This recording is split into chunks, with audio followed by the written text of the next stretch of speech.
वशिष्यते। ओम शांति शांति शांति। नामापि ते च मधुरं मधुरं स्वरूपं कर्मापि ते च मधुरं मधुरा स्मृतिश्च। बुद्धिं प्रबोधय प्रभो मधुबोधशक्तिं विद्यां प्रयच्छ परमां परिभावयामि। कोमलं कूजयन् वेणुं श्यामलोऽयं कुमारकः वेदवेद्यं परं ब्रह्म भासतां हृदये मम। कूजन्तं राम रामेति मधुरं मधुराक्षरम् आरुह्य कविता शाखां वन्दे वाल्मीकिकोकिलं। निगमकल्पतरोर्गलितं फलं शुकमुखादमृतद्रवसंयुतं पिबत भागवतं रसमालयं।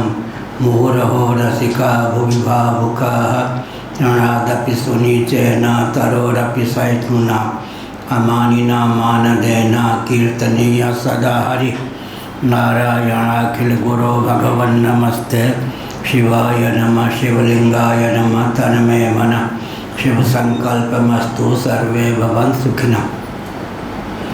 श्री राम जय राम जय जय राम। श्री राम जय राम जय जय राम। श्री राम जय राम जय जय राम। श्री राम जय राम जय जय राम। श्री राम जय राम जय जय राम। श्री राम जय राम जय जय राम। धर्म की अधर्म का प्राणियों में विश्व का गौ माता की गोहत्या भारत सर्वभूत हृदय धर्म सम्राट श्री स्वामी करपात्री जी महाराज की। श्री जगन्नाथ महाप्रभु की। श्री बलभद्र महाप्रभु की। भगवती सुभद्रा देवी की। हर हर महादेव। चक्र सुदर्शन महाभाग की। गोविंद जय जय गोपाल जय जय। गोविंद जय जय गोपाल जय जय। राधा रमण हरि गोविंद जय जय। राधा रमण हरि गोविंद जय जय। श्री कृष्ण गोविंद हरे मुरारे। श्री कृष्ण गोविंद हरे मुरारे। हे नाथ नारायण वासुदेव। हे नाथ नारायण वासुदेव। गोविंद जय जय गोपाल जय जय। गोविंद जय जय गोपाल जय जय। राधा रमण हरि गोविंद जय जय।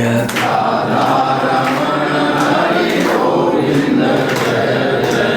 गोविंद जय जय गोपाल जय जय। गोविंद जय जय गोपाल जय जय।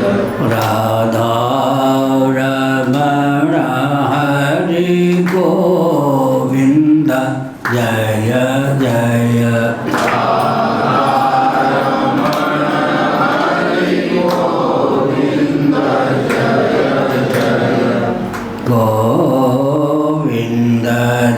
जय जय गोपाल जय जय।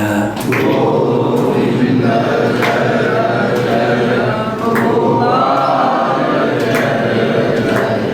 राधा रमण हरि गोविंद जय जय।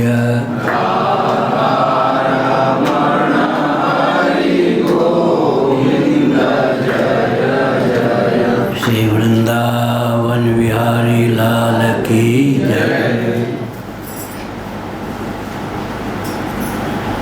एक पुराने परिचित युवक अब 55 साल के हो गए होंगे, कर्पूरी वाले दिखाई पड़े।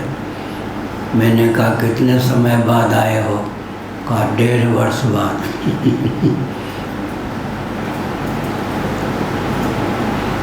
यही सरावत अति कठिनाई, राम कृपा बिनु आए न जाई। 1 अरब वर्ष बाद भी इस ज्ञान विज्ञान को आत्मसात करने पर ही कल्याण होगा। सामान्य ज्ञान विज्ञान नहीं है। चूक गए तो चूके गए। 1 अरब वर्ष बाद भी इस ज्ञान विज्ञान को आत्मसात करने पर ही कल्याण हो सकता है, और कोई मार्ग नहीं। इतनी महत्व बुद्धि होनी चाहिए। हाँ, कौन तो 260 कौन भाष्य है? कौन सी पंक्ति? नीचे वाली पैराग्राफ की दूसरी पंक्ति। ठीक, पुण्यो भाई, ठीक।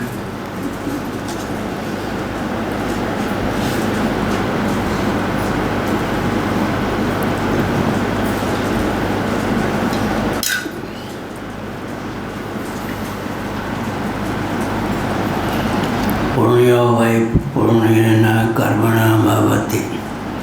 बृहदारण्यक उपनिषद 1:4-10 चल रहा था। 1:4-10, ठीक। पृष्ठ 260, शंकर भाष्य आनंद गिरी टीका सहित।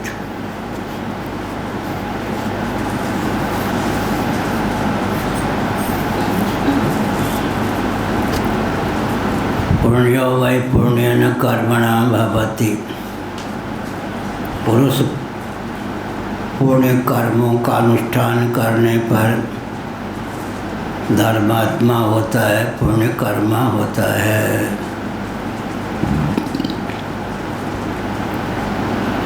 जीवन में पुण्य का संचय करना चाहिए।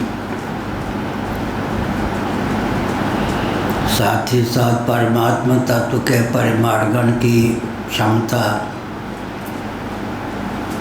आवे, इस भावना से भावित होकर पुण्य कर्म का अनुष्ठान करना चाहिए।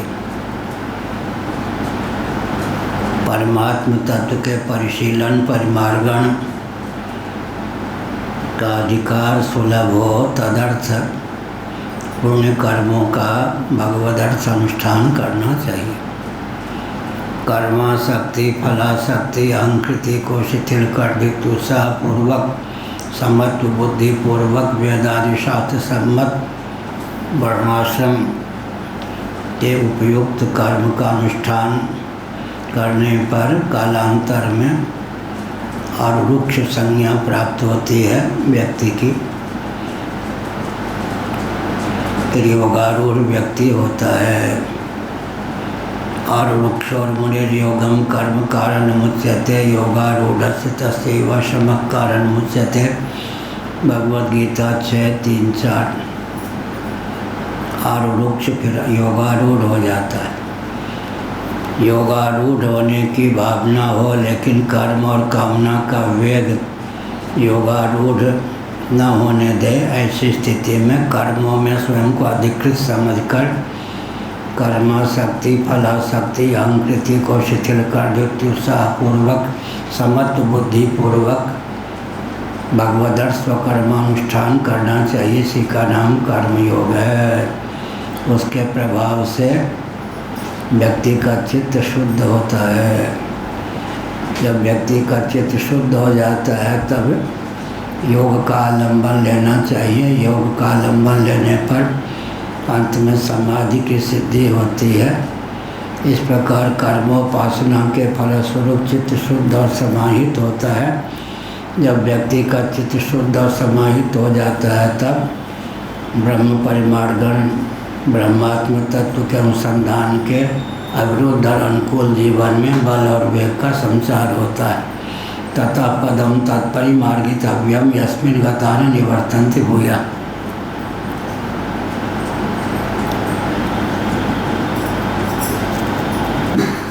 तम विद्या कर्मणि समन्वारभेते। यह उस समय विद्या और कर्म जाता है। अगर देह त्याग किया तो जो कुछ उपासना की है उसी का नाम विद्या यहाँ पर है, देवता की उपासना। और जो कुछ कर्म जीवन में है उसका संस्कार जीव के साथ जाता है। देह त्याग हो जाने पर भी पूरी अष्टक से जीव कला शेष रहती है। देह के नाश से जीवात्मा का नाश नहीं होता, देह के भेद से जीवात्मा में भेद की प्रसक्ति नहीं होती है। पूरी अष्टक का अर्थ क्या है? 8 पुरियों का समुदाय। जैसे बाहर 8 पुरियाँ हैं, विभाजित विखंडित भारत की भी अभी यह महिमा है कि 8 पुरियाँ भारत में सन्निहित हैं। अयोध्या, मथुरा, माया, माया का अर्थ है हरिद्वार, काशी, कांची, अवंतिका, अवंतिका का अर्थ है उज्जैनी, उज्जैन, द्वारावती, द्वारका। ये 7 पुरियाँ। 8वीं पुरी जगन्नाथपुरी है जहाँ हम लोग बैठे हुए हैं। जैसे 8 चिरंजीव हैं, 7 चिरंजीव के अतिरिक्त 8वें मार्कंडेय हैं। अश्वत्थामा, बलि, व्यास, हनुमान, कृपाचार्य, परशुराम, ये सब चिरंजीवी 7 हैं। 8वें का नाम मार्कंडेय है। वैसे 8वीं पुरी का नाम जगन्नाथपुरी। केवल पुरी कह दें तो जगन्नाथपुरी का ही ज्ञान होता है। अयोध्या कहेंगे तो अयोध्या का ज्ञान होगा। मथुरा, ये सभी पुरियाँ हैं। केवल पुरी कह दें, विशेषण न लगावें तो जगन्नाथपुरी का ही बोध होता है। इस दृष्टि से पुरी का सर्वाधिक महत्व है। पुरुषोत्तम क्षेत्राय विद्या कर्मणि समन्वारभेते। या का विद्या का अर्थ यहाँ है देवतोपासना, अर्थात उपासना और कर्म। पूर्व प्रज्ञा चाहिए श्रुति शेष है। पूर्व प्रज्ञा अर्थात हमने कहा पूरी अष्टक से जीव कला देहांतर को प्राप्त होती है। जितनी विद्या अर्जित की, देवता की उपासना की और भगवदर्थ जितना कर्म किया, उसके संस्कार अंतःकरण में सन्निहित होते हैं। उन संस्कारों के बल पर ही विद्या और कर्म की महिमा के फलस्वरूप ही ऊर्ध्वलोकों में गमन होता है। तत्पश्चात मर्त्यलोक में जन्म होता है। जो प्रबुद्ध योगा भ्रष्ट होते हैं, ऊर्ध्वलोकों में पूरी अष्टक से जीव कला का उत्क्रमण न होकर झटपट देह त्याग के बाद मर्त्यलोक में मनुष्य शरीर उनको प्राप्त हो जाता है, जिसके बल पर वे जहाँ तक अध्यात्म पथ पर पहुँच चुके थे उससे आगे का मार्ग तय करने का प्रयास करते हैं और सफल भी होते हैं। मनता बोधा कर्ता विज्ञान आत्मा पुरुषः। उपाधि के भेद से आत्मा में भेद तो नहीं है, लेकिन नामगत भेद है। मनता है, बोधा है, करता है, विज्ञान आत्मा पुरुष है। यह जो पुरुष पूर्णत्वाद पुरुषैनाद व पुरुष है। पुरुष शब्द का अर्थ होता है पूर्णता संपन्न अथवा अष्ट पुरियों में शयन करने के कारण, अर्थात अष्टपुरियों से उपहित होने के कारण, अष्टपुरियों में अभिव्यक्त होने के कारण, इसीलिए पुरुष को पुरुष कहते हैं। मनता है, मति के योग से मनता संज्ञा हो जाती है, बुद्धि के योग से बुद्धा संज्ञा हो जाती है। कर्ता भी संज्ञा हो जाती है। विज्ञानम यज्ञम तन्ते कर्माणि तन्ते पिच। इस श्रुति के अनुसार साधिष्ठान साभास बुद्धि में अभिनिवेश होने पर कर्तृत्व की प्राप्ति होती है, कर्ता संज्ञा हो जाती है। आगे विज्ञान आत्मा लिखा हुआ है। बुद्धि प्रधान जीव होता है, विज्ञान में तादात्म्यापन्न होने के कारण विज्ञाता हो जाता है। जानाति इच्छति करोति, यह क्रम है ऊपर से नीचे, अवरोह क्रम। हमारे आपके जीवन में भी स्वाभाविक ज्ञान बलक क्रियाचा 3 प्रकार की शक्तियाँ सन्निहित हैं। बुद्धि के योग से, विज्ञानमय कोश के योग से विज्ञाता हो जाते हैं। यहाँ मनता का, मति के योग से मनता हो गए, बुद्धि के योग से बोधा हो गए। इसी प्रकार कर्ता भी हो जाते हैं। विज्ञान आभास की दृष्टि से, चिदाभास की दृष्टि से कर्ता भी हो जाते हैं और अंत में विज्ञान आत्मा होते हैं। विज्ञानोपहित चिद धातु का नाम विज्ञान आत्मा है। स्वरूप से विज्ञान स्वरूप है ही। इत्येवम् आदि श्रुति स्मृति न्यायेभ्य परस्माद् विलक्षणोऽन्यः संसारी अवगम्यते, यह कहा। ये जो श्रुति स्मृतियाँ हैं, श्रुति वेद को कहते हैं स्मृति। श्रुति का अनुगमन करके जिन शास्त्रों की रचना ऋषियों के द्वारा हुई है, उन शास्त्रों का नाम स्मृति है। महाभारत इत्यादि का नाम स्मृति है। ऋक यजु साम का नाम, अथर्व का नाम श्रुति है। और 1180 वेद की शाखाएं थीं मुक्तिकोपनिषद के अनुसार। एक शाखा को लेकर एक उपनिषद की निष्पत्ति होती है। 1180 उपनिषदें पहले सुलभ थी। उपनिषद का अर्थ होता है वेदों का शिरोभाग, जिन वचनों का मंत्र ब्राह्मण या आरण्यक का उपयोग और विनियोग कर्मों में न हो, जो कर्म शेष वचन नहीं है वेदों के, उन्हीं का नाम उपनिषद होता है। जैसे यजुर्वेद का 40वां अध्याय है, उसका नाम है ईशावास्योपनिषद।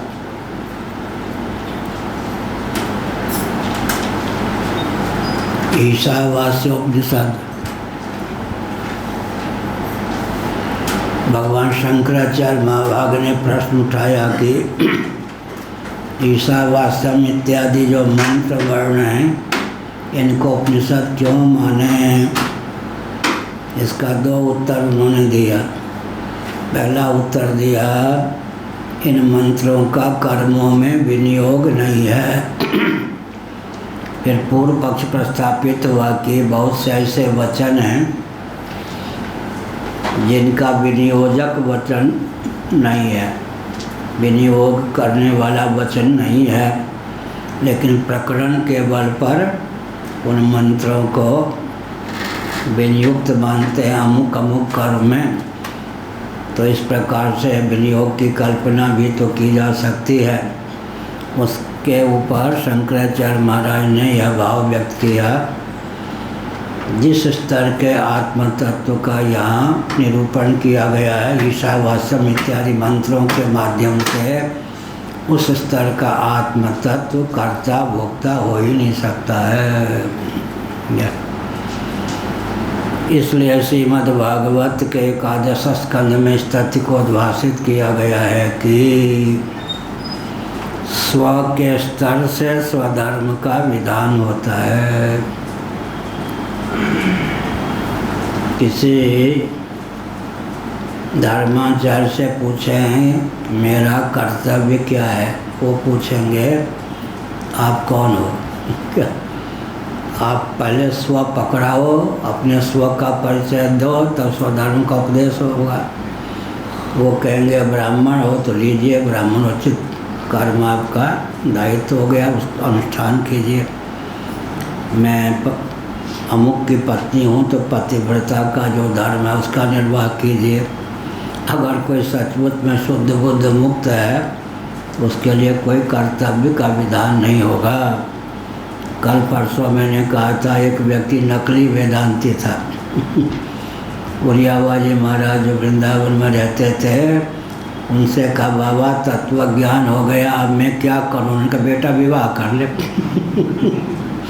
तत्व ज्ञान जिसको हो जाएगा उसे अपने क्या करूँ इसका भी ध्यान नहीं होगा क्या? उसे नकली जो है क्या वेदांती यहाँ नहीं। सचमुच में अपने को तो धोखा नहीं देना चाहिए ना।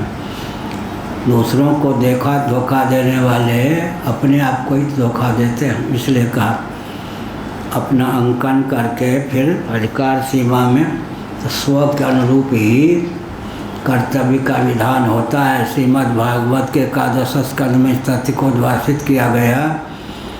आत्मा के अनुरूप ही जिसके जीवन में स्व की स्फूर्ति है तस्य कार्यम न विद्यते। गीता उसका कोई कर्तव्य नहीं। यस्त्वात्मरतिरेवस्य आध्यात्मतृप्तस्य मानव आत्मनेव च संतुष्टस्तस्य कार्यम न विद्यते। नैव तस्य कृतेनार्थो न कृतेन कश्चन न चास्य सर्वभूतेषु कश्चिदर्थं विपाश्रया। संपूर्ण प्राणियों में त्रिभुवन में चतुर्दश भुवनात्मक ब्रह्मांड में कश्चिदर्थ व्यपाश्रया न किसी भी प्रयोजन की सिद्धि शेष नहीं। कोई भी वस्तु उसको अप्राप्त नहीं। सर्वाधिष्ठान सर्वोपादान होकर शेष रहता है। तीन बात है, अनात्म काम, आत्म काम, आप्त काम। बृहदारण्यक उपनिषद के ही भाष्य में शंकराचार्य महाभाग ने तीन शब्दों का प्रयोग किया है। पहला शब्द क्या है? अनात्म काम। दूसरा शब्द आत्म काम। तीसरा शब्द क्या है? आप्त काम। आप्त कामस्य का स्पृहा गौड़पादाचार्य जी ने मांडुक्य कारिका में इस तथ्य को उद्भाषित किया। अनात्म काम, अनात्म वस्तुओं की इच्छा से संपन्न व्यक्ति कौन सा हो गया? अनात्म काम। जननी जनक बंध सुत दारा तन धन भवन सुहृद परिवारा धन मान प्राण परिजन। हाय धन हाय मन हाय प्राण हाय परिजन। ये सब क्या है? अनात्म काम है। अनात्म वस्तु की इच्छा, इतना पाया और पाना, इतना अर्जित किया और अर्जित करना है, अनात्म काम हुए। जो कुछ अनात्मा है, नश्वर है, भाष्य है, उसी की इच्छा रखने वाला जो व्यक्ति है कौन हुआ? वो अनात्म काम। जो मुमुक्षु होते हैं, आत्मा मुमुक्षु मोक्ष की इच्छा से संपन्न होते हैं, वो हो गए आत्म काम। आत्मा के मौलिक स्वरूप को जानने की भावना से भावित होते हैं। और जो आत्मज्ञ हो गए वो हो गए आप्त काम। उनके लिए त्रिभुवन में कोई ऐसी सामग्री नहीं जिसे प्राप्त करना उनका कर्तव्य हो। कस्मिन् विज्ञाते सर्वमिदं विज्ञातं भवति। ये कस्मिन् विज्ञाते सर्वमिदं विज्ञातं भवति। सबका ज्ञान हो गया, सबकी प्राप्ति हो गई। अब कोई कह सकता है कि स्वर्ग की प्राप्ति हो गई, कल्पवृक्ष की प्राप्ति हो गई आपको उसको उत्तर भी देंगे तो कहेगा कि बात होनी है, रिंग मारते हैं। सर्वात्म भाव से जो संपन्न है, चतुर्दश भुवनात्मक ब्रह्मांड में जो भी सामग्री है उसे प्राप्त है या नहीं?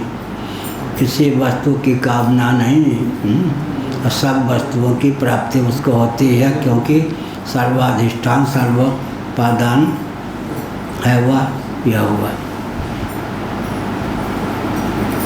यह कहा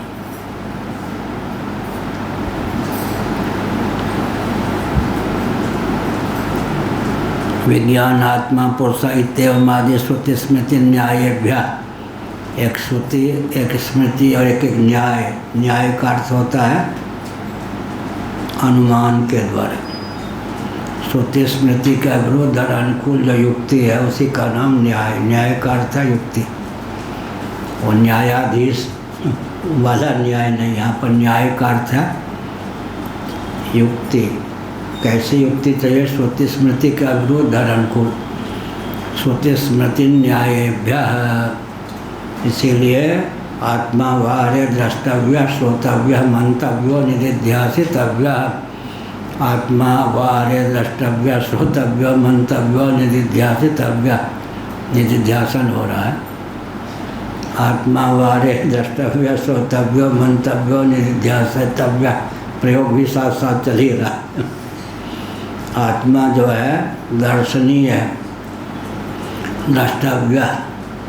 अब एक विचित्र बात है, आत्म साक्षात्कार, आत्मा दर्शन, आत्मानुभूति, ये सब शब्द हैं।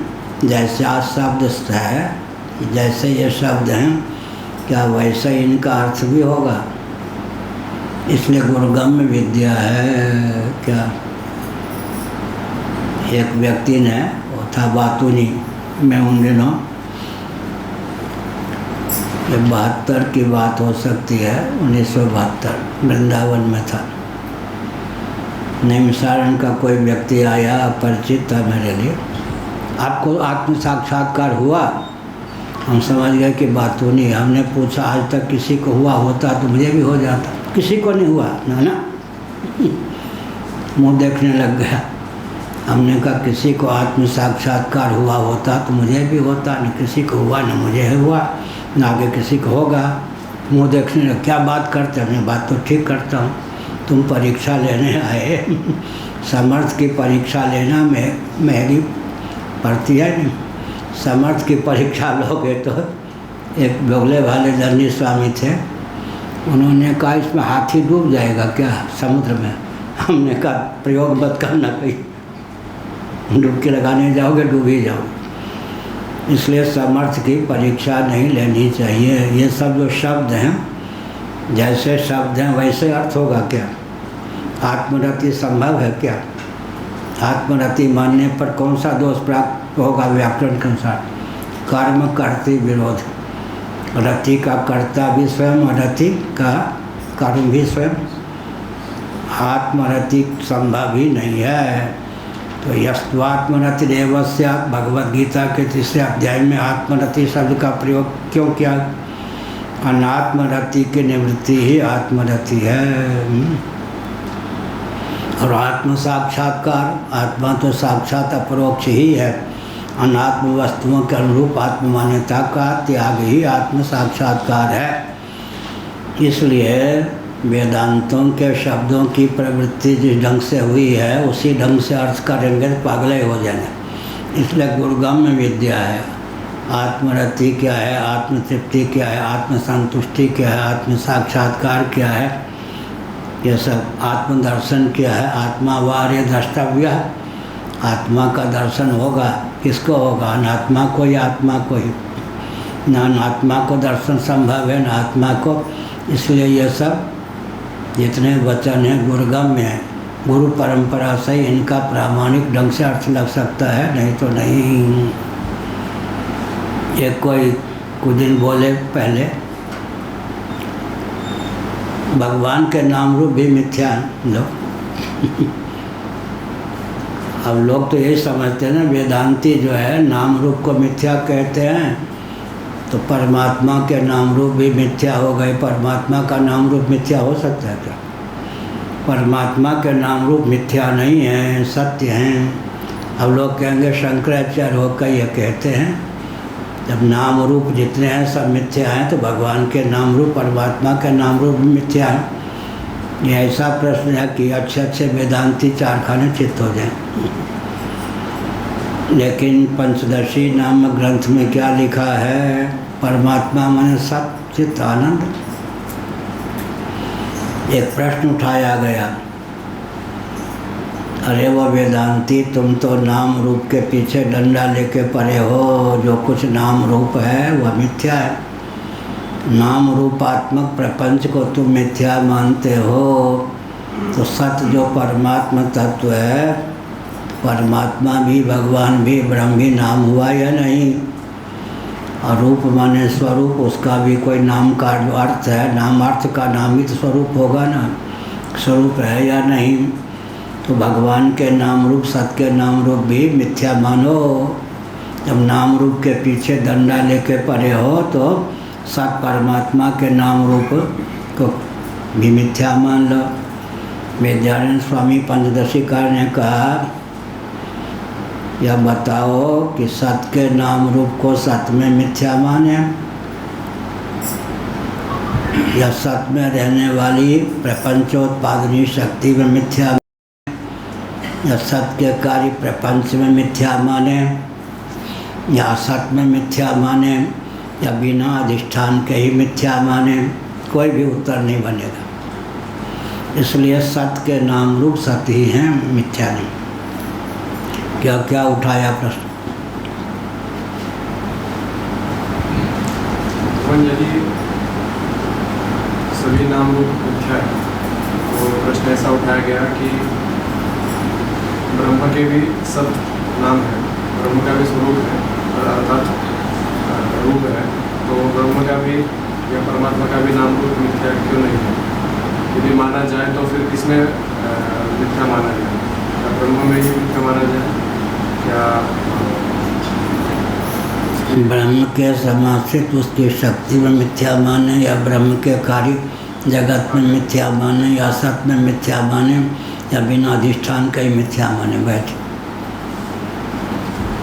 किसी भी वस्तु के नाम रूप उसी में मिथ्या नहीं होते। दृष्टांता सिद्धि।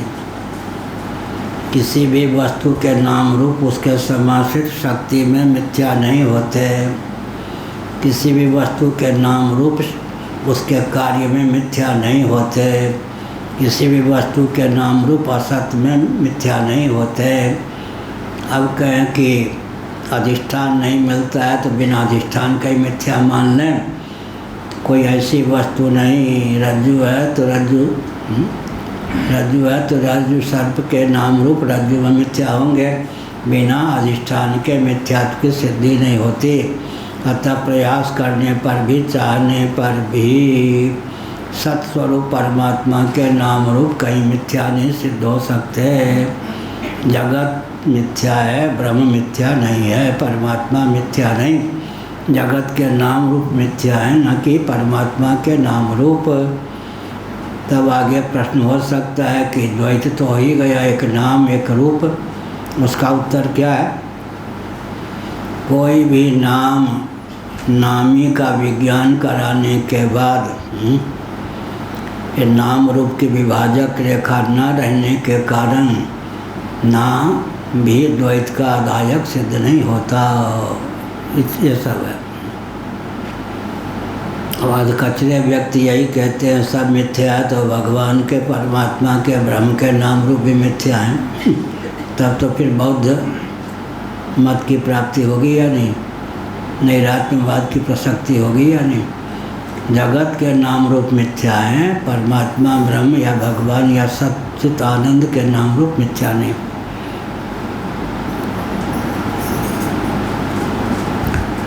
मनता है, मनन करने वाला, बोधा है, जानने वाला, करता है, कर्म करने वाला, वो भी बुद्धि की उपाधि से।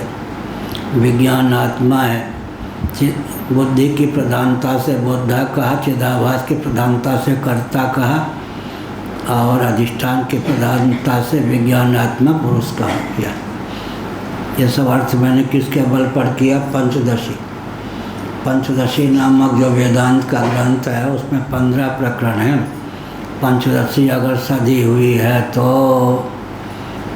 कहीं भी व्यक्ति अध्यात्म जगत में, व्यवहार में क्या रुक नहीं सकता। सबको खोलने की कुंजी है पंचदशी। अगर 15 प्रकरणों का टीका सहित ठीक ठीक ज्ञान है तो, अर्थ ठीक ठीक मालूम है तो अबाध गति हो सकती है। पंचदशी बहुत बढ़िया ग्रंथ। जिनकी मति पंचदशी ने डसी जिनकी मति पंचदशी ने डसी, पहले लोग कहते थे। तो अब तो ये सब अध्ययन अध्यापन की परंपरा ही विलुप्त हो गई। विश्वविद्यालय के माध्यम से एक जगन्नाथ विश्वविद्यालय के कुलपति रहे त्रिविक्रमपति, बाद में इलाहाबाद विश्वविद्यालय के कुलपति रहे। बहुत बड़े गणितज्ञ थे, संस्कृत भी जानते थे, अंग्रेजी तो जानते थे, हिंदी जानते थे, उड़िया जानते थे, गणित के मूर्धन्य विद्वान। हमको बहुत मानते थे। उन्होंने हमसे कहा, महाराज विश्वविद्यालय अब नहीं है, विश्वविद्यालय है। ऐसे बोला, विश्वविद्यालय अब नहीं है महाराज, तो विश्वविद्यालय है। जब हम लोग पढ़ाए तब तक विश्वविद्यालय, अब तो विश्वविद्यालय हो गए। तो लेक्चर से सब थोड़े आएगा क्या? दर्शन शास्त्र पर लेक्चर जो देते हैं उनसे इस प्रकार का ज्ञान नहीं आएगा। यहाँ क्या विशेषता होती है पंडित जी? एक एक शब्द पर विचार होता है, एक एक अक्षर पर विचार होता है। यह अक्षर क्यों, यह शब्द क्यों, यह वाक्य क्यों, दूसरा वाक्य क्यों, यह प्रकरण क्यों, दूसरा प्रकरण क्यों। इस तरह से तो पढ़ाई की प्रथा ही पढ़ाई लुप्त है। इसलिए आधुनिक विधा से अगर कोई दर्शन शास्त्र में MA भी हो जाए तो कोई गति नहीं हो।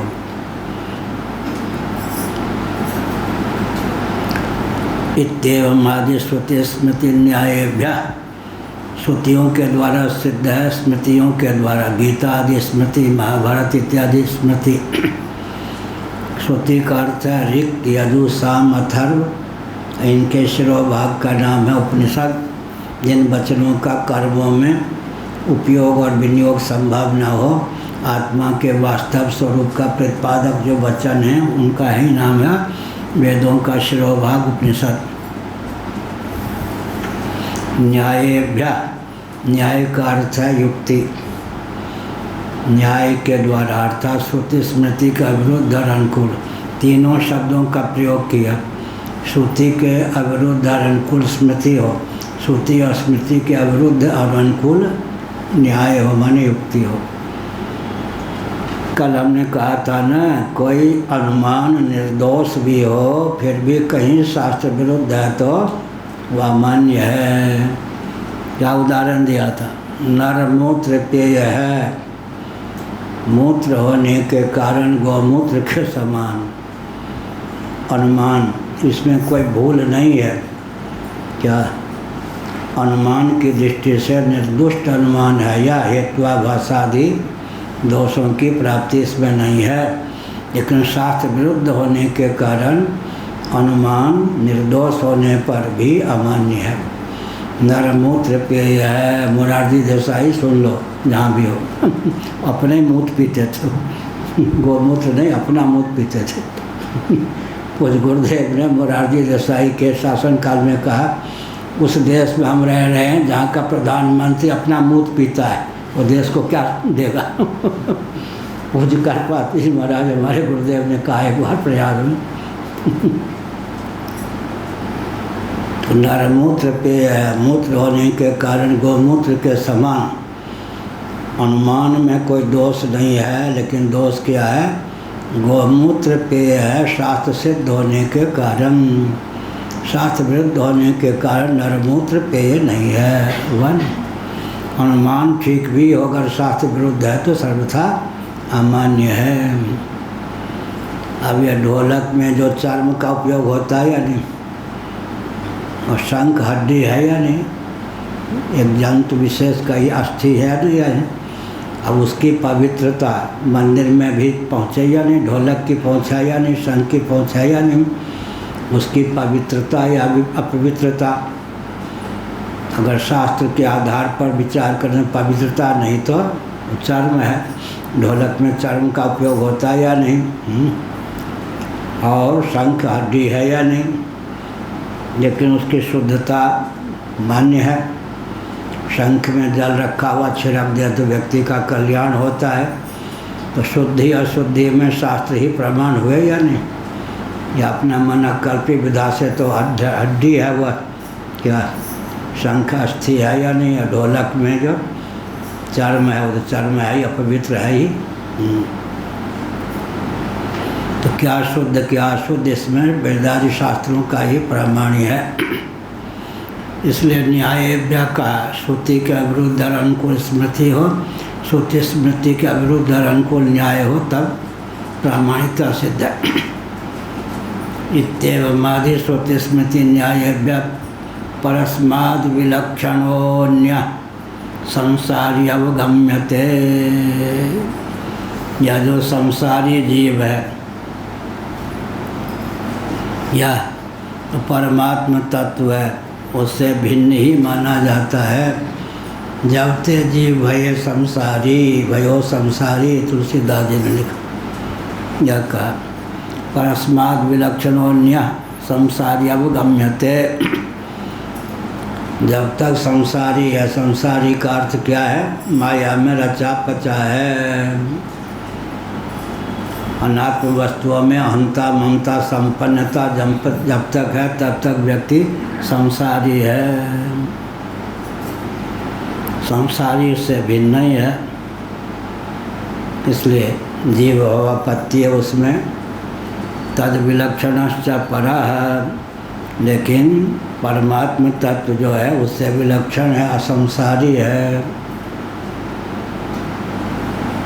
स एष नेति नेति, वह यह, बहुत बढ़िया। स परोक्षता का वाचक है, एष अपरोक्षता का वाचक है, वह यह स्वयं देवदत्ता, वह यह देवदत्त। इसमें परोक्ष और प्रत्यक्ष के एकत्व का वर्णन हुआ या नहीं? जिस देवदत्त को मैंने पटना में देखा था वही देवदत्त इस समय कहाँ पर? प्रयाग में दिख रहा है। स्वयं देवदत्ता। ऐसे स एस, वह परोक्षवाचक हुआ, सह एस यह, तो सह का एस, उसका इससे एकत्व हो गया, वह यह। न इति न इति नेति नेति, न इति न इति।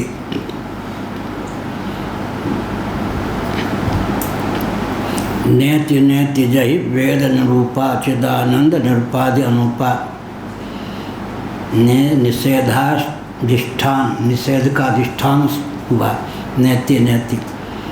जिसका निषेध कर रहे वो निषिद्ध नहीं है बल्कि निषेध्य का अधिष्ठान है वह। घटपट आदि जो भी अनात्मक प्रपंच सबका अधिष्ठानात्मक उपादान है। इसलिए आत्म तत्व परमात्म तत्व का निषेध नहीं हो सकता। अशेष निशेषावधि है वह, निषेध के अवधि, अशेष निशेषावधि। अशनायाद्यत्यति, अब ये कहा भूख प्यास, भूख प्यास इत्यादि से अतिक्रांत है, यह भी हो गया। क्षुधादि से रहित है। अब कोई कहे कि वो पढ़ाते समय गुरुजी ने कहा था भूख प्यास आदि से रहित, आज से पानी देना भोजन देना बंद कर दो। क्या देहली प्राणांतकरण को लेकर प्यास है या नहीं? आत्म चैतन्य की विद्यमानता हो, देहेंद्रीय प्राणांतकरण को लेकर भूख प्यास इत्यादि की प्राप्ति है। आत्म तत्व तो भूख प्यास इत्यादि से अतिक्रांत ही है, न भूखा न प्यासा, नित्य तृप्त आनंद स्वरूप सच्चिदानंद रूप।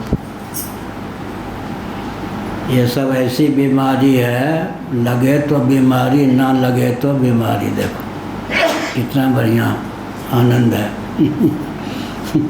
ऐसी बीमारी है क्या? क्या भूख प्यास बीमारी है या ना? ना लगे तो वैद्य के पास जाओ, चूरन चटनी पाओ। एक ऐसी बीमारी है, लगना भी बीमारी, न लगना भी बीमारी। क्या भूख प्यास क्या है? लगे तो बीमारी है, दवा दो, फिर पानी पियो, भोजन करो, और ना लगे तो वैद्य के पास जाओ, चूरन चटनी पाओ। ऐसी बीमारी है भूख प्यास। सर्दी गर्मी, लगे तो बीमारी, न लगे तो बीमारी। त्वचा में विकृति आ जाए तो सर्दी गर्मी का अनुभव ना हो, स्थितप्रज्ञता थोड़े बीमारी है। स्पंदनशील। एक नेपाल के कोई साधक यहाँ रहते थे, वो कहे महाराज मुझे हींग और इत्र कुछ पता ही नहीं।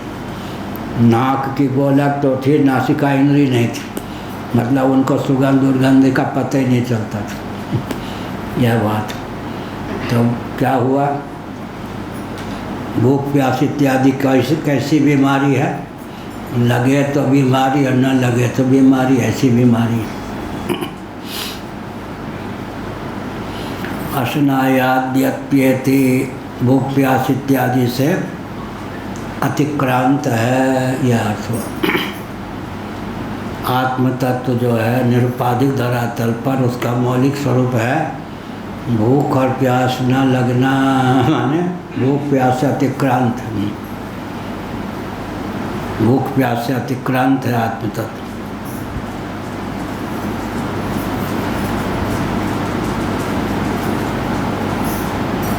भूख किसको लगती है, प्यास किसको लगती है? प्राण को। भूख प्यास प्राण के धर्म।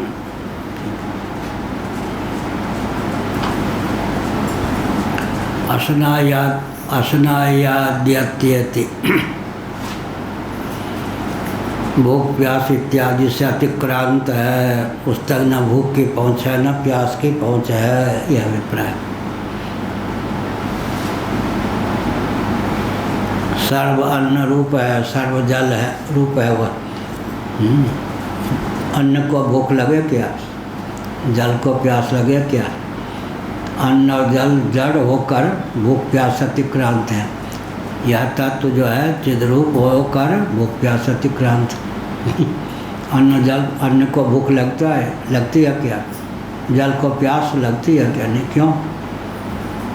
जिसके सेवन से भूख की निवृत्ति है उस अन्न को थोड़े भूख लगेगी, जिसके सेवन से प्यास की निवृत्ति है उस पानी को थोड़े प्यास लगेगी। तो ये तो जड़ है। अन्न जल को भूख प्यास नहीं, आत्मा को भूख प्यास नहीं, वो चिद्घन है, आनंद घन है, सद्घन है। वहाँ किसी द्वंद्व और दुख की पहुँच नहीं। द्वंद्व और दुख की पहुँच अहम सापेक्ष है। क्या गाढ़ी नींद में भूख लगती है क्या चक्रवर्ती जी? नहीं, आपको भी नहीं लगती। प्यास लगती है क्या? काम क्रोध लोभ मोह की पहुँच गाढ़ी नींद में है क्या? शोक की पहुँच गाढ़ी नींद में है क्या? क्यों नहीं? सर्दी गर्मी भूख प्यास जितने दुख और द्वंद्व गाढ़ी नींद में किसी की पहुँच है क्या? क्यों नहीं है? मियाँ की दौर मस्जिद तक, द्वंद्वों की दौर अहमिति तक। क्या द्वंद्वों की दौर कहाँ तक है? अहमिति तक। सुसुप्ति में अहमिचा प्रसुप्ते, श्रीमद्भागवत एकादश स्कंद। अहमिचा प्रसुप्ते, जब अहम सो जाता है तब गाढ़ी नींद की प्राप्ति होती है। तो गाढ़ी नींद में भूख नहीं लगती, प्यास नहीं लगती, सर्दी नहीं लगती, गर्मी नहीं लगती, काम क्रोध लोभ मोह किसी की पहुँच गाढ़ी नींद तक है ही नहीं है। क्या भोक्ता को भोगने की इच्छा होती है, जैसे भोग्य वस्तु को कि हमें भोगा जाऊँ ऐसी इच्छा होती है। क्या भोग्य वस्तुएं जो है तो वो मैं भोग किया जाऊँ ऐसी इच्छा होती है। अपना देख लीजिए, भोज्य आपके लिए क्या क्या है? दही मक्खन। बढ़िया प्रश्न किया, ऐसा प्रश्न किसी ने किया ही नहीं। भोग्य वस्तुओं को भूख लगती है या नहीं? यही मैं भोगा जाऊँ माने मैं भुक्त हो जाऊँ तब मेरा जीवन सार्थक हो, यही ना, तब मेरा अस्तित्व सार्थक हो। तो एक बार दही से पूछिएगा मैं किसी के मुँह में चला जाऊँ तो मेरा दही होना सार्थक। दूध से पूछिएगा, पानी से पूछिएगा, आज ही पूछ लीजिएगा पानी से क्या ये पानी प्यास लगने पर मैं तुम्हें पीने जा रहा हूँ, तुमको यह भान है कि कोई पी करके कृतार्थ हो जाए, मुझे चट करके उसकी प्यास को मैं बुझा दूँ पानी? क्या पृथ्वी जल है या चेतन? जल और अग्नि और वायु और आकाश। चेतना इनमें इतनी मंद है कि भोग्य होकर ही अपने अस्तित्व को सार्थक करते हैं। मैं भोग्य हूँ, भोगा जाऊँ, इस प्रकार की चेतना भी नहीं होती। स्त्री पुरुष जो हैं परस्पर एक दूसरे के भोक्ता भी हो जाते हैं, भोग भी हो जाते हैं। स्त्री पुरुष का भोक्तृत्व भोग्यत्व अलग है, जल इत्यादि में केवल भोग्यत्व है।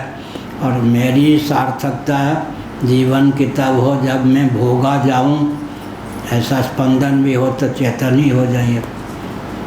इनमें जो चेतनता इतनी दबी हुई है, अहमिति ही इनमें नहीं है। जीव परमात्मा से भिन्न जाना जाता है या लेकिन रहीम जी ने क्या कहा, रसखान जी ने क्या कहा, अगर कर्म के वशीभूत होकर मुझे जल ही बनना हो तो यमुना जल बन जाऊं। कर्म के वशीभूत होकर मुझे पर्वत ही बनना हो तो गोवर्धन बन जाऊं। कर्म के वशीभूत होकर अगर मुझे बांसुरी बनना हो तो जिस बांस का उपयोग बंसी बजाने में हो, कृष्ण धारण कर सकें, वही बन जाऊं। कर्म के वशीभूत होकर मुझे सोना ही होना हो, वह सुवर्ण बनूं जिसकी अंगूठी जिसकी माला श्री कृष्ण धारण करें। यह हुआ।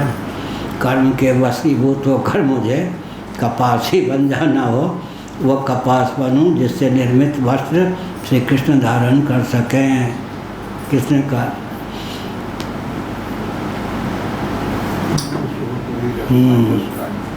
रसखान ये सब कहा, बस मेरो वही।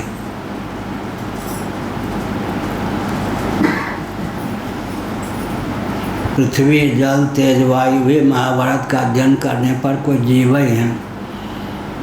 किसी कर्म उपासना वासना के वशीभूत होकर कोई जीव ही पृथ्वी भी बनता है, जल भी बनता है, अग्नि भी बनता है, वायु भी बनता है, आकाश भी बनता है। इस तथ्य की सहिष्णुता कैसे हो बताओ श्याम जी? भाषा की कठिनाई होगी। एक तो विदेश में जन्म हुआ, फिर तमिलनाडु की तरफ के भाषा की कठिनाई होगी। क्या मैंने प्रश्न किया? प्रश्न ही गया। तो पर्वत का हाँ, कोई जीव पर्वत बनता है, कोई जीव जल बनता है। हाँ, ये ठीक कहा। देखो भाषा जानने वाले ठीक से नहीं बोल पाए, वो बोल दिए। महाभारत आदि का अध्ययन करने पर कोई जीव ही पृथ्वी बना हुआ है, कोई जीव ही जल बना हुआ है, कोई जीव ही अग्नि बना हुआ है, कोई जीव ही वायु बना हुआ है। अधिदैव की दृष्टि से तो है ही, अद्भुत की दृष्टि से। जीव कभी कभी क्या हो जाता है, बांस भी बन जाता है, चांदी भी बन जाए, सोना भी बन जाए। क्यों बन जाए? वेदांत सिद्धांत के अनुसार जगत का अभिन्न निमित्तोपादान कारण ब्रह्म तत्व है या नहीं? तो क्या अर्थ हुआ? भोग्य पदार्थ के रूप में भी उल्लसित कौन है? इसकी सहिष्णुता कैसे हो? स्वप्नावस्था में हम आप पत्थर भी बन जाते हैं या नहीं, पानी भी बन जाते हैं या नहीं, पृथ्वी बन जाते हैं या नहीं, जल बन जाते हैं या नहीं, अग्नि बन जाते हैं या नहीं, वायु बन जाते हैं या नहीं, आकाश बन जाते हैं या नहीं। और पीटने वाला बन जाते हैं, पिटाई खाने वाला बन जाते हैं, हथौड़ा भी बन जाते हैं, बंदूक भी बन जाते हैं। क्या? तो स्वप्नावस्था के अनुशीलन से इन सब दुरूह प्रश्नों का उत्तर भी सुगम हो जाता है।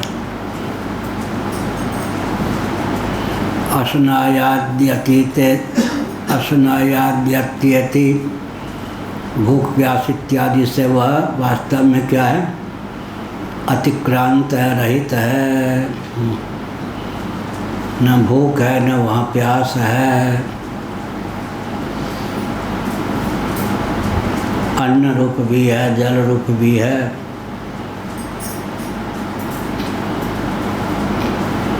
चिद घन जो होगा, आनंद घन होगा, सदघन होगा, उसमें भूख चिदाभास को लेकर भूख प्यास इत्यादि है या नहीं। चिद मात्र जो तत्व है, नीचे चित्त, बीच में चिदाभास, चित्त और चिदाभास से संपन्न जितने प्राणी हैं सबको भूख प्यास इत्यादि लगे,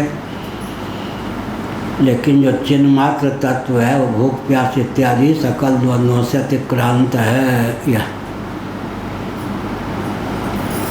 आत्मा अपहत पापमा विजरो में मृत्यु हो। अपहत पापमा, आत्मा क्या है? अपहत पापमा। अपहत पापमा, यहाँ जो अपापमा का धर्म का भी सूचक है पाप शब्द। भगवान शंकराचार्य महाभाग ने भाष्य में लिखा, मुमुक्षु जो हो गया उसके लिए धर्मानुष्ठान भी पाप के सदृश ही है।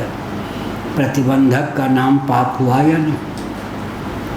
क्या पाप की बृहद मीमांसा क्या होगी? प्रतिबंधक जो है वो पाप है। आत्मानुसंधान की योग्यता आ गई, अब फिर भी धर्मानुष्ठान ही करेगा तो वो धर्म उसके लिए अधर्म में सिद्ध होगा या नहीं? प्रतिबंधक सिद्ध होगा या नहीं? अच्छा, जब आत्मानुसंधान की क्षमता नहीं है तब धर्मानुष्ठान नहीं करेगा तो पतित होगा, और आत्मानुष्ठान की योग्यता आ गई, धर्मानुष्ठान के प्रभाव, आत्म तत्व के मनन की योग्यता आ गई धर्मानुष्ठान के प्रभाव से, फिर भी अगर धर्म ही करता रहेगा, मैट्रिक पास होने के बाद फिर भी 10वीं में जाके बैठता रहेगा तो क्या होगा? इसलिए यह कहा कि मुमुक्षु के लिए धर्म भी अधर्म हो गया। अर्थात जिस दायित्व से मुक्त हो गए उसी दायित्व का निर्वाह अगर करते हैं वो दायित्व भी हमारे लिए प्रतिबंधक हो गया या नहीं? ऐसे धर्माधर्म, इसी के लिए धर्म भी अधर्म है। इसी के लिए धर्म भी अधर्म है का मतलब क्या हुआ? आत्मानुसंधान की योग्यता आ गई, फिर भी वही परोपकार में लगे हैं, धर्मानुष्ठान में लगे हैं। परोपकार बहुत बढ़िया चीज़ है, लेकिन परमात्मा का अनुशीलन न करके परोपकार करते हैं तो भी आपके लिए प्रतिबंधक पाप है या नहीं? अपने अधिकार की सीमा में परोपकार न करें तो पाप, परोपकार करें तो भी पतन ही होगा, अर्थात आगे का मार्ग अवरोध ही होगा। इसलिए है संभल के इन सब पंक्तियों का अर्थ करना चाहिए, समझना चाहिए। अपहत आत्मा, अपहत पापमा, शुभाशुभ कर्मों से अतिक्रांत आत्म तत्व है। गहे न पाप पुण्य गुण दोषो। हाँ, पाप अपूर्ण कर्म है या नहीं? कर्म विशेष का नाम ही पाप है, पुण्य है वो तो सर्वथा विक्री विज्ञान घन है। पाप पुण्य दोनों से कर्म और कर्म के हेतुओं से अतिक्रांत हुआ या नहीं? जो कर्म और कर्म के हेतुओं से अतिक्रांत है वो स्वभावतः पाप और पुण्य से भी अतिक्रांत हुआ ही। विजरो मृत्यु हो, जरा रहित है और मृत्यु रहित है। जीर्णावस्था, क्योंकि सद्भाव विकार से रहित हुआ या नहीं? एक है अस्थि, फिर जायते, फिर जायते, फिर अस्थि। दोनों में क्या अंतर हुआ? जायते फिर अस्थि और अस्थि फिर जायते। वैशेषिक और वेदांत दर्शन के अनुसार विपर्यास हो जाता है। कहीं कहेंगे अस्थि फिर जायते, कहीं कहेंगे जायते फिर कहेंगे अस्थि। अस्थि फिर जायते, मैटर के नाइदर भी क्रिएटेड नॉट डिस्ट्रॉयड। वैज्ञानिक क्या कहेंगे? मैटर के नाइदर भी क्रिएटेड नॉट डिस्ट्रॉयड। किसी भी पदार्थ की ऑल ऑफ सडन एकाएक उत्पत्ति नहीं होती, किसी भी पदार्थ का निरन्वय नाश नहीं होता। क्या कहा? किसी भी पदार्थ की आकस्मिक उत्पत्ति नहीं होती और किसी भी पदार्थ का निरन्वय नाश नहीं होता। अंग्रेजी में क्या बोलेंगे? हाँ, matter can neither be created nor destroyed but किसी भी पदार्थ के ऑल ऑफ सडन एकाएक उत्पत्ति आकस्मिक की उत्पत्ति नहीं होती, किसी भी पदार्थ का निरन्वय नाश नहीं होता। अस्ति फिर जायते क्या? अव्यक्तादीनि भूतानि व्यक्त मध्यानि भारत अव्यक्त निधनान्येव तत्र का परिदेवना। अव्यक्त की व्यक्त भावापत्ति का नाम ही चक्रवर्ती जी क्या है? उत्पत्ति। और व्यक्त की अव्यक्त भावापत्ति का नाम ही क्या है? समृद्धि, नाश। यही ना। Matter can neither be created nor destroyed. अविद्यमान की उत्पत्ति नहीं होती और जो विद्यमान होता है वो अव्यक्त भावापन्न हो जाए, उसी का नाम नाश है ना। अव्यक्तादीनि भूतानि व्यक्त मध्यानि भारत अव्यक्त निधनान्येव तत्र का परिदेवना। अव्यक्त की व्यक्त भावापत्ति का नाम ही उत्पत्ति है, व्यक्त की अव्यक्त भावापत्ति का नाम ही नाश है।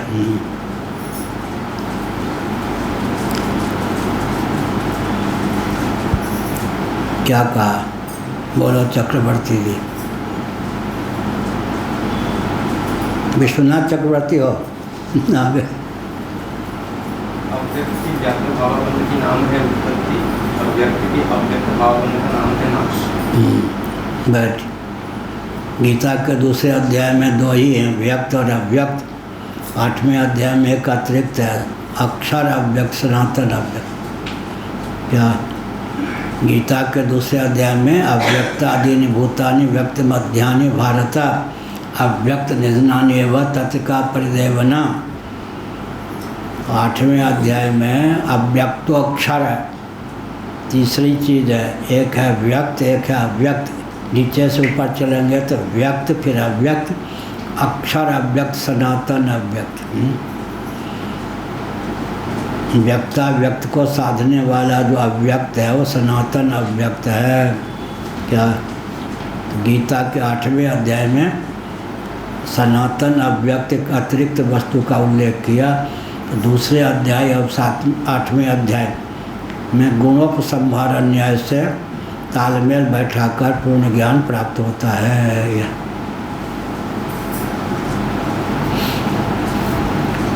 आत्मा अपहत पापमा, मुमुक्षु के लिए पुण्य भी पाप हो गया। जिसे आत्म तत्व का अनुसंधान करना चाहिए, आत्मानुसंधान न करके वो अगर परोपकार इत्यादि कार्य में ही रमा है तो उसके लिए परोपकार इत्यादि भी पाप हुए। नहीं, पाप माने प्रतिबंधक हुए या नहीं। आरूढ़ोर मुनिर्योगम कर्म कारण मुच्यते योगारूढ़ से तस्यैव समः कारण मुच्यते। गीता का 6ठा अध्याय, तीसरा चौथा श्लोक।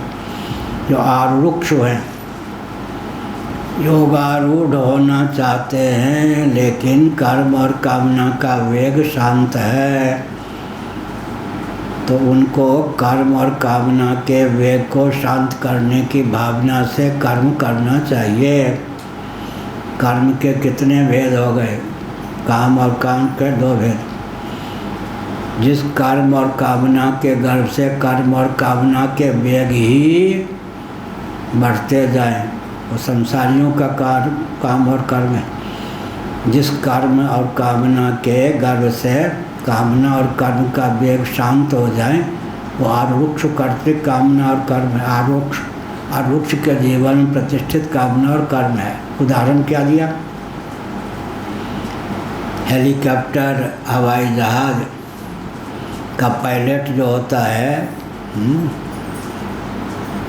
क्या करता? चालक कुछ क्षणों तक अपने यान को पृथ्वी पर चलाता है ताकि पृथ्वी को छोड़ने के अनुकूल बल और वेग यान को प्राप्त हो जाए। पृथ्वी पर चलाने का अभिप्राय पृथ्वी को छोड़ने के अविरुद्ध अनुकूल बल और वेग प्राप्त करना। ऐसे कामना और कर्म कि वेग को शांत करने के लिए जिनके जीवन में कामना और कर्म है उनका नाम क्या हो गया? आरुरुक्षु। और कामना और कर्म के वेग को बढ़ाने के लिए ही क्या जिनके जीवन में कर्म होता है वो संसारी व्यक्ति, कामना होती है, संसारी व्यक्ति है। संसारी व्यक्ति क्या करते हैं? कामना और कर्म के वेग को और सुदृढ़ करने के लिए कर्म करते हैं, कामना पालते हैं। और वृक्ष जो होते हैं कामना और कर्म के वेग को शांत शिथिल करने के लिए ब्रह्म परिमाण के अनुकूल शम की अभिव्यक्ति के लिए, शम माने उपरति बहुकर्मा, शम का अर्थ हुआ यहाँ पर मनोनिग्रह, अर्थात ऐसा बल और वेग कि हम अपने जीवन का उपयोग भगवत तत्व के श्रवण मनन निध्यासन में कर सकें। ये आरूढ़ करते कर्म का पर्यवसान योगारूढ़ता में है। अब जो योगारूढ़ हो गया वो भी अकृतार्थ है। अब योगारूढ़ होने पर भी वह कर्म ही करता रहेगा, तो कर्म भले ही पुण्य हो परोपकार हो, उसके लिए प्रतिबंधक हो गए या नहीं? इसलिए कहा विजरो मृत्यु हो, जरा रहित है, मौत रहित है, मृत्यु रहित है। सद्भाव विकार की बात में कह रहा था, जायते फिर अस्थि, अस्थि फिर जायते, दोनों में अंतर हुआ या नहीं? वैशेषिक दर्शन आदि के अनुसार क्या कहेंगे? जायते फिर अस्थि, जन्म से अस्तित्व लाभ, और यहाँ अस्तित्व फिर अस्थि फिर जायते पहले से है तब उसकी उत्पत्ति होगी। तो अस्थि और जायते भी कह सकते हैं। जायते और अस्थि सद्भाव विकार में कहीं कहीं उल्लेख होगा जायते फिर अस्थि, और कहीं कहीं उल्लेख होगा अस्थि फिर जायते। स्थान भेद से अस्थि के बाद जायते भी ठीक है और जायते के बाद अस्थि भी ठीक है। यह सब हुआ।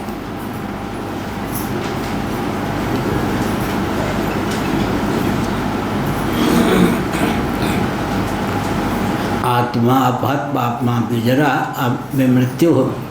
जब जन्म नहीं हुआ तो जरावस्था कैसे? जन्म मृत्यु जरा व्याधि दुख दोषानुदर्शनम, विजर विमृत्यु। जब अज है जन्म ही नहीं होगा। अज कौन है? आत्मा भी अज है और बंध्या पुत्र भी अज है। दोनों अज में क्या अंतर हुआ है? एक अस्तित्व न होने के कारण, अस्तित्वहीन होने के कारण अज है, आत्मतत्व अस्तित्व युक्त होने पर अज है। दोनों अज में अंतर हुआ या नहीं? बंध्या पुत्र भी अज है और आत्मा भी अज है। वो अलीक अस्तित्वहीन होने के कारण अज है, और यह अस्तित्व युक्त होने के कारण, नित्य होने के कारण, स्वप्रकाश होने के कारण अज है। एतस्य वा अक्षरस्य प्रशासने इत्यादि श्रुतिभ्यः।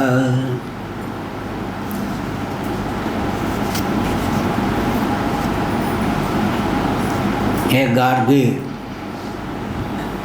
यह याज्ञवल्क्य जी, गार्गी, मैत्रेयी, ये सब सुलभा, ये सब देवियाँ भारत की थी या नहीं? ब्रह्मवादिनी। आजकल पूरा संघर्ष चल रहा है विश्व में। मुस्लिम घर की देवियाँ कहती हैं हम तो हिंदू धर्म स्वीकार करेंगी, वहाँ मातृशक्ति को कितना स्थान दिया गया। झांसी की रानी भी बन सकी, मदालसा भी बन सकी, गार्गी भी बन सकी, मैत्री भी बन सकी। उभय भारती हम लोगों के यहाँ तो बिल्कुल क्या संतान उत्पन्न करने की मशीन बना के रख दिया गया। हमारे अन्याय की कोई, हमारे साथ अन्याय की पराकाष्ठा। अब अपने आप क्या बिना किसी को उकसाए ही क्या हुआ? विकास, विकास रटते रटते विकास, दांत नहीं खोदते। देखिए पूरा शरीर आपका झूठा हो गया। धोती तो पहने हैं लेकिन दांत खोद रहे उंगली से। नारायण, हाथ धो लेना चाहिए, पूरा शरीर है झूठा हो गया। नारायण, तो हमने क्या कहा? अभी ऐसे वैज्ञानिक युग में सनातन सिद्धांत के प्रति आस्थान्वित हुए बिना कोई रहेगा ही नहीं। क्या? अब विकास के गर्भ से विस्फोट निकलने के कारण सब विकास से त्रस्त हैं। विकास को विकास ढंग से परिभाषित करने के लिए सनातनी होना ही होगा। नान्य पंथा विद्यते नाया, कितनी चिड़िया उड़े आकाश जा रहा है धरती के पास। अब मुसलमान घर की देवियाँ कहती हैं हिंदुआनी बन के रहूँगी।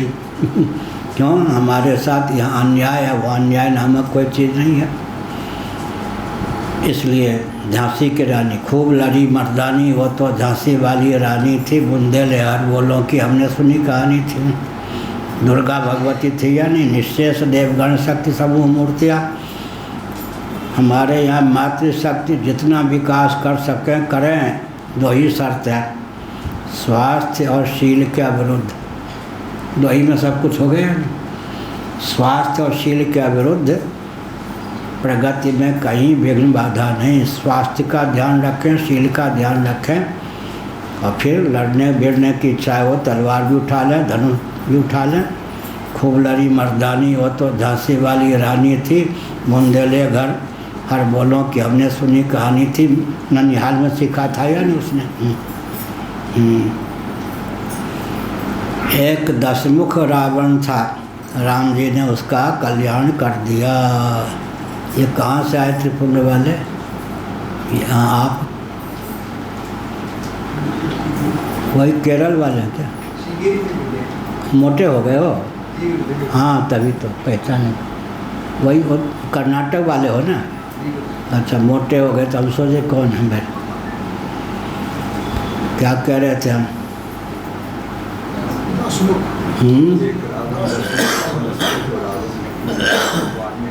क्या?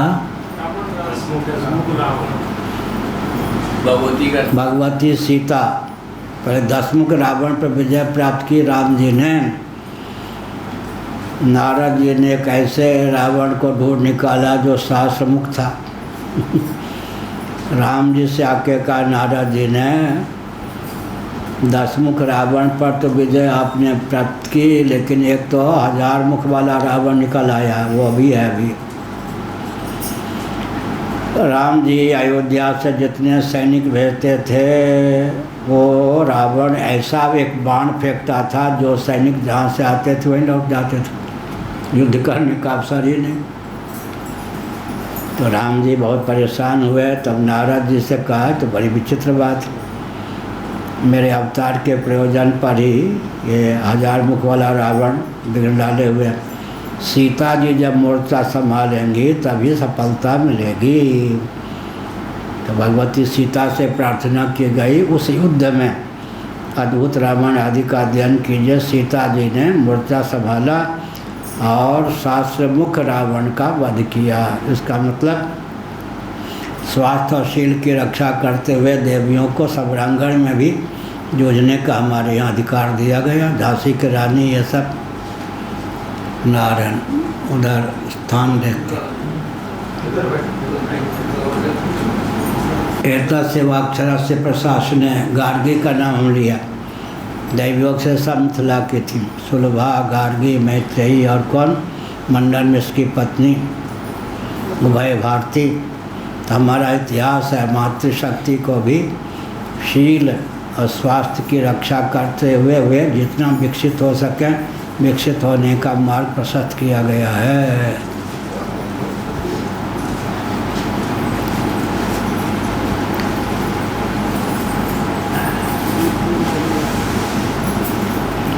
कणादाक्ष पादादि तर्क शास्त्रेषु च संसार विलक्षण ईश्वर उपपत्तितः साध्यते। कणाद मुनि बढ़िया एक एक कण दाना बीन करके पेट भरते थे, संग्रह परिग्रह से रहे। वैशेषिक दर्शन किन्होंने दिया?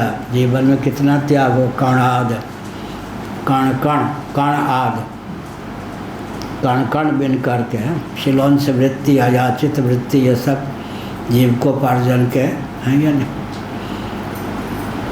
खेत धान इत्यादि जो ये सब किसान अपने खेत से ले गए काट के, फिर जो दाने बच जाएं, किसान जिन दानों पर अपना अधिकार नहीं मानते, तो धान ले गए, रास्ते में जो दाने बीच बीच में टपक पड़ते हैं, टूट जाते हैं, उनसे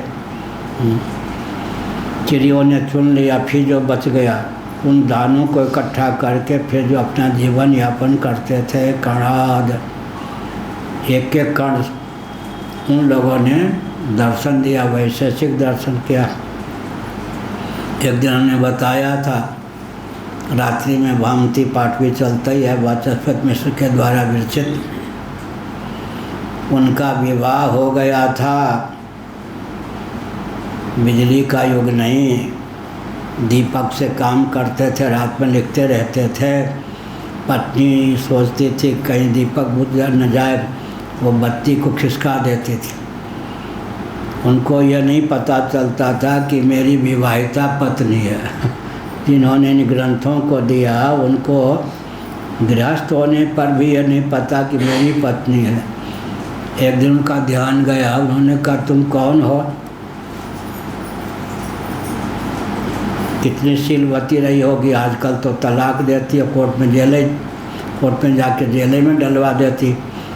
ये भी नहीं कहा कि आपकी पत्नी हूँ, क्या कहा दासी। क्या चाहती हो, कहना चाहती थी संतान परंपरा। बहुत धीरे से बोली नाम। अब जो भगवान शंकराचार्य के एक एक वचन के रहस्य को खोलने वाले भामतीकार ये भी नहीं समझ पा रहे थे कि वंश परंपरा चाहती है। नाम चाहती हो, क्या है नाम तुम्हारा, भामती। ग्रंथ का नाम लिख दिया भामती। जिन महानुभावों ने इन सब ग्रंथों को दिया, या करोड़पति हो करके, अरबपति हो करके नहीं, ये तो हम लोगों का है। 30 वर्ष पहले कंप्यूटर का आविष्कार ही लगभग हुआ था। पहला कंप्यूटर हमें था कि हम जो ग्रंथ लिखते हैं फिर प्रेस में डाल, फिर वो को हम रफ पर लिखते हैं, कोई फेयर करता है। यहाँ हिंदी वाले अक्षर नहीं पहचान पाते, उड़िया लोग एक ग्रंथ छपाने में पूरा साल लग जाता, प्रूफ देखते देखते परेशान हो जाते हैं। हमने अपना भाव व्यक्त किया इंदिरा झा जी से। इंदिरा झा जी ने एक यजमान चेताया, पहले कंप्यूटर 75,000 रुपये में आए, अब तो 8-10 कंप्यूटर काम करते करते ख़राब हो चुके होंगे। हमने संकेत किया, क्या संकेत किया, ये यांत्रिक युग है। अब उस समय तो कंप्यूटर पर लिखिए, फिर जचे नहीं मिट, फिर डिलीट करके फिर लिखिए। उस समय तो क्या, उस समय कागज़ भी मिलना कठिन था या नहीं। इतनी बुद्धि तीव्र होती थी, कोई अक्षर शब्द अतिरिक्त होता ही नहीं होगा। एक एक अक्षर एक एक शब्द। अभी तो एक एक वाक्य अच्छा ना लगे फिर डिलीट करके नया लिख दीजिए कंप्यूटर पर। उस समय व्यक्ति की बुद्धि कितनी परिमार्जित रही होगी, क्या बुद्धि कितनी परिमार्जित रही होगी। एक एक अक्षर काटने की ज़रूरत नहीं, एक एक वाक्य फिर परिवर्तन करने की आवश्यकता नहीं। तो इन ऋषियों ने जो ज्ञान विज्ञान दिया उनके प्रति हम कृतज्ञ ही हो सकते हैं। उसके बदले हमको क्या दे सकते हैं। कणाद मुनि, ऐसे गौतम मुनि, ये सब उधर महर्षि गौतम नार अहल्यातारी, ये सब गौतम मुनि। न्याय दर्शन वैशेषिक दर्शन, वैशेषिक दर्शन न्याय दर्शन आदि का आचार्य। ऐसे सांख्य दर्शन योग दर्शन ये सब इन लोगों ने भी कहा, यही कहा। कणादाक्षपाद, अक्षपाद का अर्थ क्या हुआ गौतम जी। अक्षपाद क्यों कहा गया, चलते थे यूँ टकराए चिंतन करते हुए, तत्व चिंतन करते हुए न्याय, यहाँ चोट लगे यहाँ चोट लगे। जब मैं वृंदावन में था, कुछ चलने फिरने की क्षमता थी, तो छत पर घूमता। छत पर ईंटें तो थी, 2 मंजिले पर, सीमेंटेड नहीं थी। यहाँ चोट लगे वहाँ चोट लगे, और 12 सीढ़ी नीचे उतर करके फिर प्रवचन में प्रवचन 1-2 फर्लंग दूर जाना हो। तो नीचे एक दिन खड़ाऊ पहन के जा रहे थे, वैसे नैयायिकों का आत्म तत्व कैसा है, ये सोचते सोचते 12 सीढ़ी नीचे गिर पड़े। यहाँ चोट लगती थी, यहाँ चोट लगती थी, यहाँ चोट लगती थी। तो ये जो हम पढ़ा रहे हैं ना, अगर शरीर में देखें तो यहाँ चोट, वहाँ चोट, वहाँ चोट, ये सब है। इसलिए जो शरीर से भी ऊपर उठें, भोजन पानी की कोई चिंता नहीं, उन सब देवियों, उन महापुरुषों ने सब ज्ञान विज्ञान दिया या नहीं। एक श्यामा शरण जी थे, देखा है ना, वो न्याय पर चिंतन करते हुए जाते थे वृंदावन में, मोटरसाइकिल यहाँ ठोकर मार दे, कभी वो ठोकर मार दे, क्या ऐसा अभी भी है। हमारे समय में ही वृंदावन में हम भी थे उन्हीं में से, और भी लोग थे। तो जिन लोगों ने इन सब शास्त्रों को दिया, क्या धन मान इकट्ठा करने की भावना होने पर तो सब ज्ञान विज्ञान आ ही नहीं सकता, और धन बटोरने पर नहीं। इसलिए संयम पूर्वक जिन्होंने जीवन व्यतीत किया, कणाद हो गए, अक्षपाद माने चलते चलते ठोकर लग जाती थी, ब्राह्मण को भगवान को दया आ गई, उनके पाँव में भी उन्होंने आँख दे दी। क्या यहाँ तो है ही आँख, पाँव में भी आँख, इसलिए अक्षपाद।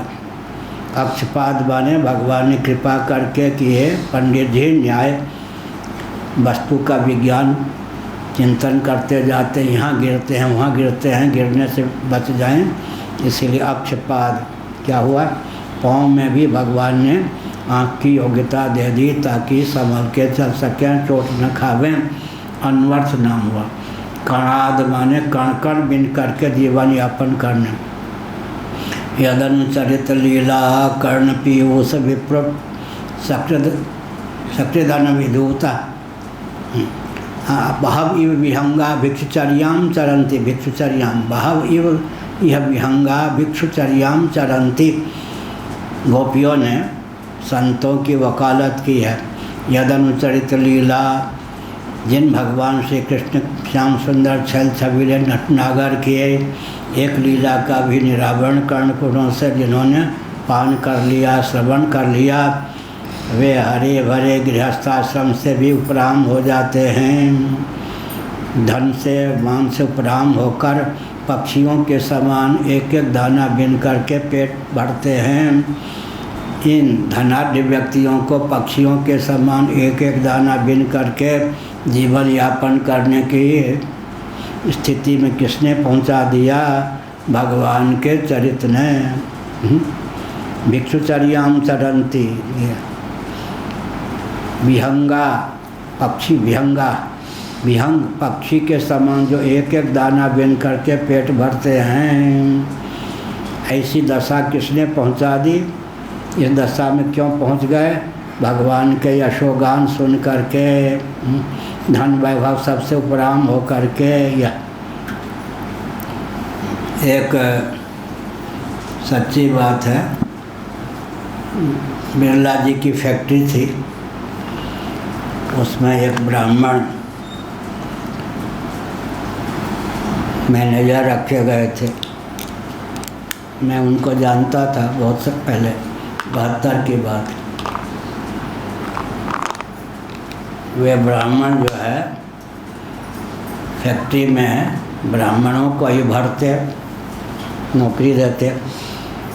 बिरला जी तक शिकायत पहुंची कि जातिवाद का बड़ा पक्षधर है, आपने जिसको मैनेजर बनाया वो तो ब्राह्मणों को ही। बिरला जी ने कहा आपकी शिकायत आई है। उन्होंने कहा काम में कोई कमी है? काम में तो कमी नहीं, आमदनी बढ़ रही है या नहीं है? बढ़ रही है। तो फिर आपको शिकायत क्या है? शिकायत यह है कि लोग कहते हैं ब्राह्मणों की भर्ती करते 5 उन दिनों 1000 रुपया या 2000 रुपया महीने पर जो काम करते आपके यहाँ दूसरी जाति के व्यक्ति 2000 रुपये पर, उनको मैं 1500 रुपया देता हूँ, काम खूब लेता हूँ। तो आपको इसमें क्या परेशानी होना? हम ब्राह्मणों को ही भर्ती क्या करो? तुम तो बड़े उपकारी हो, क्या हो गया? क्या व्यापार करते हैं, ब्राह्मण व्यापार करने लग जाएंगे। हाँ, फिर ये हुआ, फिर कहा कि ब्राह्मण अगर व्यापार करने लगेंगे सेठ जी, उनकी बुद्धि का कोई पार नहीं पा सकेगा। आप बनियों के सब दुकानें बंद हो जाएंगी। तभी तक आप बनियों की खैरियत है, जब तक ब्राह्मण व्यापारी नहीं होते। बात ठीक कहते हो क्या? ब्राह्मण अगर व्यापारी बनेगा, उसकी बुद्धि परंपरा से इतनी कुशाग्र होती है, तीक्ष्ण होती है, सब बनियों के व्यापार ही ठप पड़ जाएंगे। इसलिए आप बनिया लोग तभी तक सुरक्षित हैं जब तक ब्राह्मण व्यापारी नहीं बनता। बात तो ठीक कहते हो, तो इसलिए बढ़िया। हर हर महादेव। और